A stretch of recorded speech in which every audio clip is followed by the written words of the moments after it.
Neat. Oh, setting the mood right away. Yeah, well, I wanted to jump right in. So imagine like walking into this colossal, booming nightclub. Right, okay. The bass is just vibrating in your chest.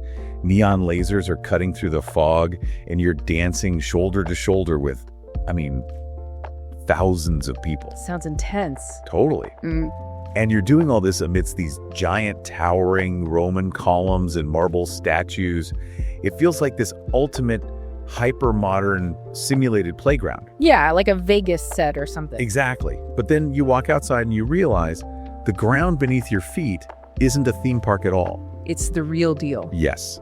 It is a 2,000-year-old, profoundly strategic military hub of the actual Roman Empire. It really is wild when you think about it. It is. And that's our mission for today. We are tearing into a stack of sources about a place that just constantly forces you to question what's real and what's, meticulously crafted illusion. We're talking about Rimini, Italy. Yes, Rimini. And whether you're planning a trip to the Italian coast or you're just insanely curious about how places shape artistic genius, this deep dive is going to completely change how you look at tourist destinations. Because it's a city defined entirely by its contradictions. Geographically, it's a coastal town on the Adriatic Sea in Italy's Emilia-Romagna region. Which is just above the calf of the boot, right? Spot on. Historically, it served as this crucial hinge between the Italian peninsula and the rest of Europe. But conceptually, it's a trip. Yeah, it exists in about 5 different dimensions simultaneously. Which is exactly why we're unpacking this. We're going to look at how a single physical space can operate as a neon-soaked electronic music mecca. And a canvas for Renaissance warfare and art. Right. And ultimately, the surreal dreamscape of one of history's absolute greatest film directors. You're never going to look at a simple beach town the same way again, honestly. No, you really aren't. So to understand the psychology of Rimini, you really have to experience that sensory whiplash firsthand. Yeah, most people interacting with the city today, they're arriving for the movida. The movida, yeah.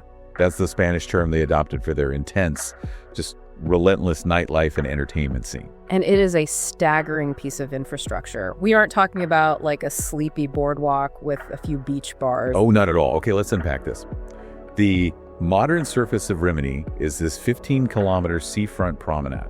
15 kilometers, it's massive. It functions almost like a hyper-engineered dopamine machine. During the day, it's a relentless sensory assault. Just non-stop energy. Yeah, you've got parasailing, banana boats, massive beach parties, places like Samsara Beach. The physical engineering of the leisure here is wild. Like Boa Bay. Yes, Boa Bay is literally a floating water park anchored out in the sea. It has an inflatable iceberg. An inflatable iceberg in the Adriatic make sense? I know. Or the Rimini waterfront gem. It's this brilliant example of modern industrial chic tourism. Oh, the shipping containers, right. Exactly. It's a fully equipped open-air fitness center built entirely out of repurposed shipping containers, just sitting right on the beach. What's fascinating here is that all that infrastructure is purely designed to keep the human nervous system elevated, Totally. But the mechanism of that entertainment shifts dramatically when the sun goes down. The clubbing scene in Rimini is, it's institutional. I think, Gary. Yeah, these aren't just venues, they are architectural statements. Completely. Take Ultramondo Studios.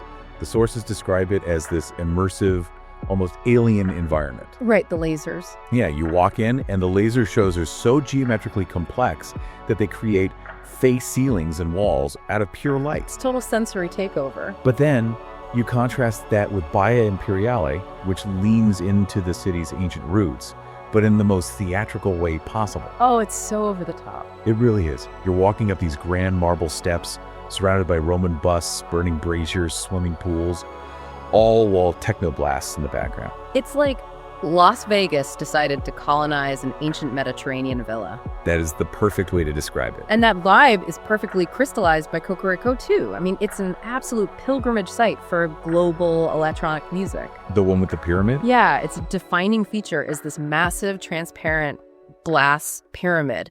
The architecture itself demands spectacle. Right. And this theatricality reaches its absolute peak during La Notte Rosa, the Pink Night. Oh, wow. The Pink Night. First weekend of July. The entire Riviera, like the streetlights, the buildings, people's clothes, everything turns pink. That's insane. It's a complete infrastructural takeover. A summer New Year's Eve party that just stretches for miles. Let's see, this is where the brain starts to glitch for me. How so? Because you have thousands of clubbers at Baia Imperial dancing among fake plaster Roman columns, totally unaware that the bedrock they are vibrating on is genuinely ancient. Right. The fake Rome is sitting directly on top of the real Rome. Exactly. And the transition from the artificial to the authentic in Rimini is just a matter of digging down a few feet. Peeling back the layers. Yeah. Long before it was the capital of European nightlife, Rimini was founded in 268 BC as Ariminum. 268 BC, that's old. Very. And the Romans didn't just put some quaint little village there, it was a massive strategic node. Why there specifically? Because it was the exact point where two major Roman roads intersected. You had the Via Flaminia coming up from Rome and the Via Aemilia heading northwest. Oh, I see. So it was the literal gateway to conquering northern Italy and Europe.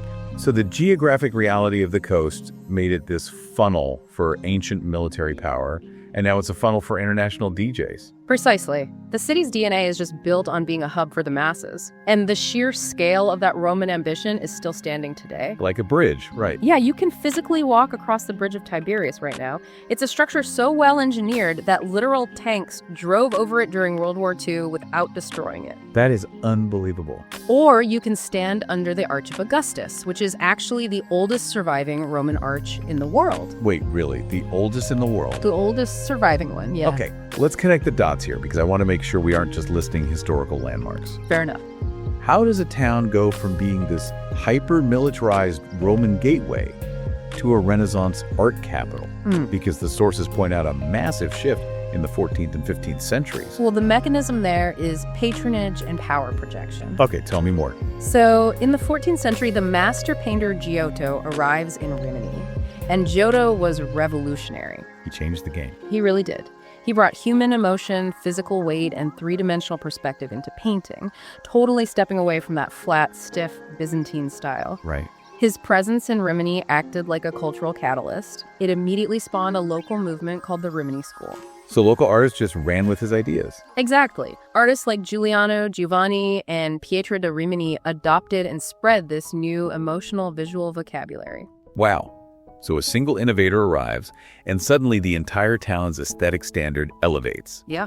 And then, like a century later, that standard gets completely weaponized by Sigismondo Malatesta. Weaponized is the perfect word for it. Sigismondo Malatesta was the lord of Rimini in the 15th century. And he was, what, a bit of a tyrant? He was a brilliant military commander, a ruthless politician, and a quintessential Renaissance patron. Yeah. He understood that in Renaissance Italy, art wasn't just decoration. It was PR. It was psychological warfare. Wait, so the same city that has a floating inflatable iceberg in the ocean also has a 15th century fortress designed by Brunelleschi, Yes. the guy who engineered the Florence Dome. How do these two versions of Rimini even coexist? Well, that's the magic of it. Malatesta hired Brunelleschi to design Castel Sismondo right in the middle of Rimini. Just to show off. Basically. Yeah. Malatesta wanted a fortress that projected absolute, impenetrable military might, but he wanted it designed by the most prestigious artistic mind in the world. Building his own myth. Exactly. He was building his myth. He also brought in Piero della Francesca, who was a master of geometry and perspective, just to paint his portrait. Wow. Malatesta was essentially using the greatest artists of the era to construct a highly curated, deeply theatrical version of himself.